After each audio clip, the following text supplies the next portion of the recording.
ऐसा क्या करें कि आपके मोबाइल शॉप में ग्राहकों की संख्या लगातार बढ़ते चली जाए। ऐसा क्या करें कि आपका ग्राहक लॉयल कस्टमर बन जाए।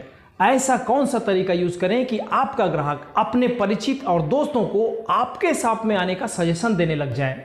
एंट्री बैरियर सेल्स टेक्निक कैसे इंप्रूव करें कि कोई आपको पछाड़ ना पाए और अपने ग्राहकों को संतुष्ट करने का सबसे बेहतरीन तरीका क्या है। दोस्तों नमस्कार, मैं मोहन थवाई एमटेक चैनल में फिर से एक बार आपका स्वागत करता हूं। और आज मैं मोबाइल शॉप की बिक्री बढ़ाने के लिए 10 महत्वपूर्ण पॉइंट देने जा रहा हूं जो आपके शॉप की बिक्री को बढ़ाने में यकीनन मददगार साबित हो सकता है। ये आपके लिए बहुत ही यूजफुल हो सकता है। हाँ, ये वीडियो थोड़ा लंबा जरूर है लेकिन आपके लिए फायदेमंद है, तो अंत तक बने रहिए इस वीडियो। मेरे साथ एक भी वाक्य मिस न करें। तो आइए जानते हैं उन 10 पॉइंट के बारे में औरों से क्या बेहतर किया जा सकता है अपने शॉप की सेल को बढ़ाना है। पॉइंट नंबर 1, आपने ग्राहक को उसके कैपेसिटी को जानकर उसके बजट के हिसाब से 2-4 मोबाइल दिखा दिया और डील फाइनल कर लिया। बहुत अच्छी बात। और अगर ग्राहक की नजर कुछ और तलाश कर रहा है तब आपको उसके पसंद को जानना होगा कि वो मोबाइल किस उद्देश्य से खरीदना चाहता है। तब आप ये सवाल कीजिए कि आप मोबाइल क्यों खरीदना चाहते हैं या किस पर्पस के लिए मोबाइल लेना चाहते हैं। अगर वो बतला दे तो ठीक, वरना आप कुछ ऑप्शन उसके सामने रख दें, जैसे गेमिंग करने के लिए, शूटिंग के लिए, नॉर्मल मल्टीमीडिया यूज के लिए या संगीत में रुचि रखते हैं, इस पर्पस से खरीदना चाहते हैं। तो गेमिंग के लिए मतलब हाई प्रोसेसर, शूटिंग का मतलब बेटर कैमरा, नॉर्मल यूजिंग मतलब साफ फोटो, बेटर साउंड और खूबसूरत डिस्प्ले, संगीत सुनने वाले को स्टीरियो स्पीकर साउंड या ड्यूल स्पीकर बड़ा डिस्प्ले। अब आपने जान लिया कि ग्राहक वाकई मोबाइल खरीदना क्यों चाहता है, तो आपका काम आसान हो गया। जब आप उसके पसंद के हिसाब से मोबाइल दिखाते हैं तो उस पॉइंट पर ज्यादा फोकस कीजिए जिस कारण से वो ग्राहक मोबाइल खरीदना चाहता है। जैसे मान लीजिए कोई ग्राहक 20,000 के अंदर गेमिंग के उद्देश्य से मोबाइल खरीदना चाहता है, तो आप इस बात पर फोकस कीजिए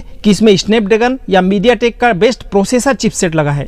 ये 6 या 7 nm पर आधारित है जिसके कारण बहुत ही स्मूथ और फास्ट चलता है। कोई शूटिंग के हिसाब से खरीदना चाहता है, उसका बजट मान लीजिए 25,000 है, तो आप कह सकते हैं इसमें 16 मेगापिक्सल या फिर 32 मेगापिक्सल का फ्रंट कैमरा है। साथ ही अल्ट्रा वाइड एंगल है। ये फुल HD या 4K वीडियो 30fps तक 60fps तक सपोर्ट करता है। नॉर्मल यूजिंग के हिसाब से चाहता है तो कुछ इस तरह से फीचर्स के बारे में बता सकते हैं कि इसका स्टोरेज इतना है, साउंड क्वालिटी काफी बेहतर है, फोटोज भी अच्छा आता है और अगर गेमिंग करते हैं तो काफी स्मूथ है, बहुत फास्ट स्लाइडिंग भी होता है। संगीत सुनने वाले को स्टीरियो स्पीकर, थोड़ा लाउड साउंड वाला मोबाइल उसके बजट के हिसाब से प्रमोट कर सकते हैं। और साथ ही ये कह सकते हैं आपको संगीत में रुचि है, इसलिए आपको ड्यूल स्पीकर या स्टीरियो स्पीकर में ज्यादा आनंद आएगा। इसका साउंड नॉर्मल स्पीकर या सिंगल स्पीकर से बेहतर मिलेगा आपको, जो आपके लिए बेस्ट होगा। तो इस तरह से ग्राहक के डिमांड को समझकर कि वास्तव में कैसा मोबाइल चाहता है, किस उद्देश्य के लिए चाहता है, उसके पसंद पर उसका ध्यान केंद्रित करके दिखाइए। आपके लिए डील करना आसान हो जाएगा, क्योंकि वो इंसान ग्राहक को सबसे ज्यादा संतुष्ट कर पाता है जो ग्राहक को उसके समस्या का समाधान बतलाता है। वो व्यापारी अपने ग्राहक को सबसे ज्यादा संतुष्ट कर पाता है जो ग्राहक को वही चीजें दिखाए जो ग्राहक चाहता है। पॉइंट नंबर 2, ग्राहक को जब फंक्शन के बारे में बतलाना हो कि उसमें क्या क्या फीचर्स है, तब उसे बॉक्स के पीछे लिखे हुए जानकारी को उसके सामने रखकर बतलाएं। क्यों? क्योंकि सुनने से कोई बात 15 से 20% समझ में आता है और देखते हुए सुनने में लगभग 40 से 60% तक समझ में आता है। इतना जानने के बाद भी अब अगर ग्राहक आपसे मोबाइल के बारे में कुछ और जानकारी चाहता है या फिर 2-3 ग्राहक एक साथ अलग अलग प्रोडक्ट खरीदने के लिए आपसे कुछ पूछ रहे हैं, तो जो व्यक्ति मोबाइल के बारे में और जानकारी मांग रहा है उसे संतुष्टिपूर्वक कुछ जानकारी देने का बेस्ट तरीका यह है कि उसी के मोबाइल को हाथ में लेकर गूगल पर मोबाइल का मॉडल नंबर लिखकर सर्च कीजिए और किसी वेबसाइट पर जहां पर इस मोबाइल की डिटेल जानकारी हो निकालकर उसके हाथ में दे दीजिए और एक लाइन ये बोल दीजिए, इस मोबाइल के बारे में यहाँ पर कुछ और जानकारी है, आप जरा इसे पढ़ लीजिए। और अगर आपके पास वो ग्राहक अकेला हो तो आप मुख्य बातों को पढ़कर भी बतला सकते हैं कि इसमें ये प्रोसेसर है, इसमें ये चिपसेट लगा है, एमुलेटेड डिस्प्ले है या LCD डिस्प्ले है, गोरिल्ला ग्लास प्रोटेक्शन है, इतने वाट का फास्ट चार्जर है, इतने मिनट में फुल चार्ज कर देगा, इसका 60 या 90 का या 120 का रिफ्रेश रेट है आदि। आपके द्वारा दिया जाने वाला ऐसी जानकारी ग्राहक को बेहतर ढंग से समझ आएगा, उसके सोच से ज्यादा इंफॉर्मेशन उसे मिल जाएगा। या फिर अगर किसी के मन में खरीदने के लिए डाउट हो, आपको क्लियर जानकारी नहीं मिल पा रहा हो कि किस कारण से ग्राहक खरीदने में संकोच कर रहा है, तो आपके पास अगला विकल्प है। पॉइंट नंबर 3, ग्राहक को उस मोबाइल का रिव्यूज दिखाइए। लेकिन मेरी बात गौर से सुनिए, अगर आप और भी ग्राहक को हैंडल कर रहे हैं या ग्राहक अभी भी कंफ्यूज है या उसके मन में कोई डाउट है, तो किसी भी मोबाइल रिव्यूज को उसके सामने मत रख दीजिए, वरना गड़बड़ भी हो सकता है। खासकर अनबॉक्सिंग वाला रिव्यू बिल्कुल भी मत दिखाइए, क्योंकि उसमें क्या अच्छा है ये तो जरूर बतलाते हैं, लेकिन साथ ही ये भी बतलाते हैं कि उस मोबाइल में क्या कमी है। इसलिए किसी ऐसे व्यक्ति के रिव्यूज दिखाइए जो उस मोबाइल के बेस्ट क्वालिटी और फंक्शन की तारीफ कर रहा हो। जैसे कोई व्यक्ति 20,000 में अच्छा कैमरा वाला फोन चाहता है तो मोबाइल को अपने हाथ में लेकर सर्च कीजिए, उसमें आप लिखें बेस्ट फोन अंडर 20,000 और उस मोबाइल का रिव्यू निकाल कर ग्राहक को देखने के लिए दे दें जिस कंपनी का वो चाहता है। टूल्स का इस्तेमाल करना सीखिए, सिस्टम अपना काम करेगा। ऐसा वीडियो आपके ग्राहक के लिए बेस्ट सेल्समैन साबित होगा, जो ग्राहक को आपसे ज्यादा मोटिवेट करेगा खरीदने के लिए, क्योंकि फोन तो वही रहता है जो ग्राहक चाहता है, लेकिन बेहतर नॉलेज उसे सेटिस्फाइड करता है। इससे ग्राहक को अपने पैसों के बराबर का वैल्यू मोबाइल पर महसूस होता है। पॉइंट नंबर 4, अपने हर ग्राहक को बेस्ट सर्विस प्रोवाइड करें। जैसे ही ग्राहक मोबाइल खरीद ले तो उसे मोबाइल स्टार्ट करके दीजिए, जो एप्लीकेशन यूज करता है इंस्टॉल कर दीजिए, कॉन्टैक्ट नंबर भी ऐड करके दिखा दीजिए। अगर बेमतलब के ऐप पहले से है जो उसके काम का नहीं तो ग्राहक से सलाह लेकर अनइंस्टॉल कर दीजिए। गारंटी और मोबाइल इंश्योरेंस की जानकारी उन्हें जरूर दें, क्योंकि बड़े शॉप में इतना वक्त ग्राहक को नहीं दिया जाता। अगर आप ये फैसिलिटी ग्राहक को देते हैं तो वो आपके पास ही आएगा, साथ ही अपने परिचितों को भी आपके सर्विस के बारे में बतलाएगा और आपके शॉप में आने के लिए प्रमोट करेगा। आपके शॉप का ब्रांडिंग होना शुरू हो जाएगा, क्योंकि बेहतर कस्टमर सर्विस सबसे बड़ा अट्रैक्शन है ग्राहक को शॉप तक खींच लाने का। पॉइंट नंबर 5, जिसे आप मोबाइल बेच रहे हैं उसके साथ एक सेल्फी जरूर ले लें। इससे ग्राहक को भी अच्छा फील होता है। 3-4 दिन बाद ग्राहक को फोन करके जरूर पूछें कि आपने हमारे शॉप से जो मोबाइल खरीदा वो कैसा परफॉर्मेंस दे रहा है। अगर कोई प्रॉब्लम आए तो जरूर बताइएगा, उसके जवाब को सुन लीजिए। फिर ये भी बोल दीजिए कि आपके परिवार में या आपके परिचितों को मोबाइल में किसी भी प्रकार के प्रॉब्लम का सामना करना पड़ रहा हो तो उन्हें हमारे शॉप में आने की सलाह जरूर दें। इसके बाद 1 माह बाद उसे व्हाट्सएप कॉलिंग कीजिए और 4 सवाल पूछ लीजिए, जैसे आप हमारे शॉप से मोबाइल खरीदकर कैसा फील कर रहे हैं। वो कहेगा मुझे बहुत अच्छा लग रहा है या जो भी कहता है। तब आप दूसरा सवाल कीजिए, अगर आपको मार्क्स देने को कहा जाए तो 1 से 10 के बीच हमारे कस्टमर सर्विस को कितना नंबर देना चाहेंगे, वो आपको नंबर देगा। आप तीसरा सवाल कीजिए, आप हमारे शॉप को और हमारे डीलिंग प्रोसेस को 1 से 5 के बीच कितना स्टार देना चाहेंगे, वो आपको दे देगा। उसके बाद एक आखिरी सवाल पूछिए, क्या हमारे सिस्टम के बारे में आप 2 शब्द कहना चाहेंगे। ग्राहक ने जो अच्छा महसूस किया वो उसे बतला देगा। आपको क्या करना है, व्हाट्सएप कॉलिंग की सारी बातें स्क्रीन रिकॉर्डिंग कर लें। चारों सवाल पूछने के बाद कहें, सर अपने एक्सपीरियंस को 1 मिनट का वीडियो बनाकर हमें भेज दीजिए। अगर वो तैयार होता है तो ठीक, और मना करता है तो व्हाट्सएप कॉलिंग की बातचीत को रिकॉर्ड की बात बतलाकर उससे सोशल मीडिया पर अपलोड करने की परमिशन ले लीजिए। Point number 6, YouTube, Facebook, Instagram पर अपना अकाउंट बनाइए। अपने प्रोडक्ट के इमेज शेयर कीजिए, ऑफर की जानकारी दीजिए और ग्राहक के साथ बातचीत वाला वीडियो या उसका फीडबैक जो ग्राहक ने आपको दिया है उसे अपलोड कीजिए। एड पर लोग बहुत कम विश्वास करते हैं, लेकिन अपने जैसे किसी सामान्य व्यक्ति की बातों पर ज्यादा भरोसा करते हैं। अपने नए कलेक्शन, एसेसरीज और नए मोबाइल से संबंधित जानकारी भी पोस्ट करते रहिए। मार्केट में आप एक अलग पहचान बनाने में कामयाब होंगे।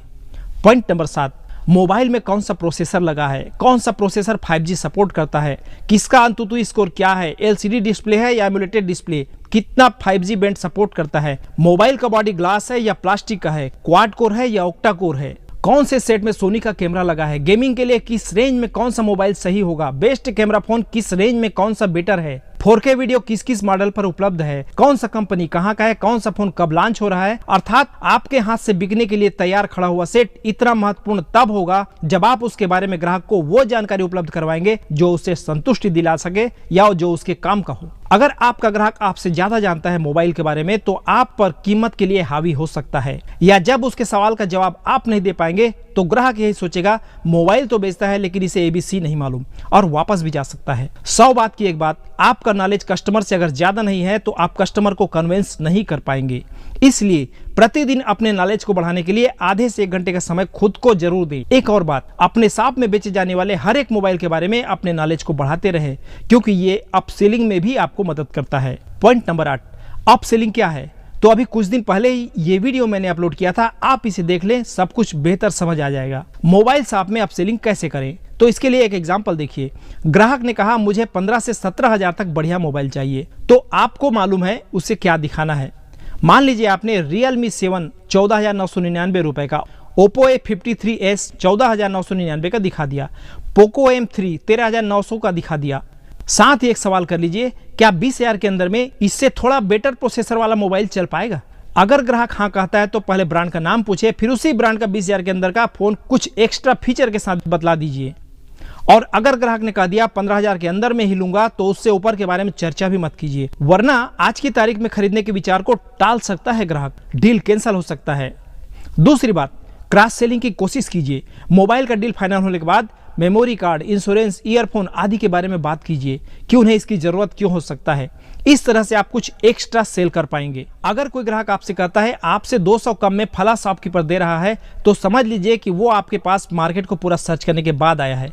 इसलिए ज्यादा बहस में वक्त मत गंवाइए। आपके पास दो ऑप्शन है। पहला, ऐसा जिद 10-20 ग्राहक में से कोई एक करता है। आप चाहते हैं ग्राहक वापस ना जाए और मार्जिन थोड़ा सा भी बच रहा हो, तो कभी कभी ग्राहक की बात को मान लेना मेरे हिसाब से गलत नहीं होगा। वो भविष्य में किसी और आइटम में आपको कमाई दे सकता है। अगर ग्राहक वाकई अच्छा है और आपने मोबाइल के बारे में उसे बतला दिया है, उसके लिए बिल्कुल सही रहेगा। आप चाहते हैं ग्राहक वापस ना जाए और मार्जिन थोड़ा सा भी बच रहा हो, तो आपके और ग्राहक के बतलाए गए कीमत के बीच के फर्क के आसपास के कीमत का कोई छोटा आइटम गिफ्ट दे सकते हैं। एक और बात, अगर ग्राहक केवल 2-4 शब्द बातचीत के बाद मोबाइल सेलेक्ट कर लेता है, सीधा कीमत पर आ जाता है और कहता है कि ऑनलाइन मार्केट में इस कीमत पर मिल रहा है, अगर इस तरह के सस्ते कीमत की बात पता चले या कम कीमत के कारण ग्राहक के साथ डील कैंसिल हो जाए, तो अपने दिमाग को टेंशन में डालने के बजाय मार्केट से वो इन्फॉर्मेशन निकालिए कहाँ से और क्यों मिल रहा है, और उस कीमत पर आप बेचने के लिए उस सेट को कहाँ से कलेक्ट कर सकते हैं। जब जब भी ग्राहक ऐसी बात करे, ऑनलाइन मार्केट में ऑफर स्कीम पर नजर जरूर डालें। क्या पता किसी ऑनलाइन शॉप में वो प्रोडक्ट ऑफलाइन मार्केट से सस्ते में आपको मिल जाए। पॉइंट नंबर 10, आप सेलिंग में सबसे आगे जाना चाहते हैं, रिकॉर्ड तोड़ मोबाइल बेचना चाहते हैं, पैसा कमाना चाहते हैं, लेकिन क्यों? इस क्यों का जवाब पहले तलाश कीजिए। इस क्यों का जवाब जितना स्ट्रांग होगा, आपको अपने अंदर से हर नेगेटिव सोच पर, हर विषम परिस्थिति पर, हर चैलेंज से लड़ने की शक्ति प्रदान करेगा। जिसके सपने मर जाते हैं, उम्मीद टूट जाता है, उनका अस्तित्व समाप्त होने में देर नहीं लगती। इसलिए अपने जुनून को कभी कम मत होने देना और कुछ नया सीखने से कभी पीछे मत हटना। आइए जल्दी से एक बार सभी पॉइंट को याद कर लें। नंबर 1, कस्टमर चॉइस को प्राथमिकता दें। नंबर 2, यूज द टूल्स का इस्तेमाल करें। Number 3, best sales motivator, mobile से संबंधित बेस्ट रिव्यूज का उपयोग करें। नंबर 4, बेस्ट कस्टमर सर्विस, अपने कस्टमर सर्विस को बेहतर बनाएं। नंबर 5, कॉन्टेक्ट अस, अपने ग्राहक को फोन करें और अपने द्वारा बेचे गए मोबाइल सेट की परफॉर्मेंस के बारे में जानकारी लें। Number 6, use of social media का उपयोग करें। नंबर 7, मोबाइल और एसेसरीज के बारे में अपने नॉलेज को प्रतिदिन बढ़ाते रहें। नंबर 8, अपसेलिंग और एक्स्ट्रा सेलिंग का प्रयास करें। नंबर 9, प्राइस ऑब्जेक्शन और कस्टमर सेटिस्फेक्शन पर विशेष ध्यान दें। Number 10, why sales is important, आपके लिए बेचना जरूरी क्यों है। इन पॉइंट को फॉलो करके सेल्स को बेहतर किया जा सकता है।